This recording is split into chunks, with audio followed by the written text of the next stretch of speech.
ගැන කිව්වොත් මම 2017 ඉඳන් 2020 දක්වා මට බලන්න YouTube දැන් වගේ අපි YouTube වලට ගොඩක් අපි ගොඩක් ඒවා සර්ච් කරනවා YouTube తీරම් තියාගෙන යන්න අත්‍යවශ්‍ය නැහැ සහ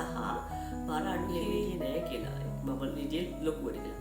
හැබැයි ඔයාලට පුළුවන් කතා කරා හැබැයි මට හැම තිස්සෙම තේරෙනවා දැන් මම අර පරණ හිටපු ස්ටයිල් එක නැති නිසා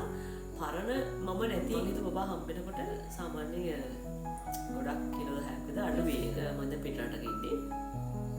එයාගේ මෙතන අනිවේග වෙනකොට තමයි මට විවිධාකාර මෙනුස් මේ පාන් පිටි වෙනකොට මොනවද කන්න පුළුවන් ගන්නවද මම මතක විදියට 2024 try කරගෙන point එක මම කිව්වනේ මගේ turning point එක නේ ඒක මට පුළුවන් නම් ඒක ඔයාට අනිවාර්යයෙන්ම පුඩ අඩු වෙනවා ඒකට අපිට පුළුවන් ඒ වගේම තමයි ඔයාගේ mind එක තමයි මෙතන තියෙන ලොකුම ආයතනය අය කන්න තියෙන්නේ එතකොට ඒ ලාවට මම හිමිට කුරකම් කැලේ තියන් උනාට පස්සේ වාට පුළුවන් හිතන ලාවට intermittent fasting එකට ඉන්නේ මේ කතා කරන්නේ මගේ experience එක තමයි මම කතා කරන්නේ ආයෙත් දවසක අපි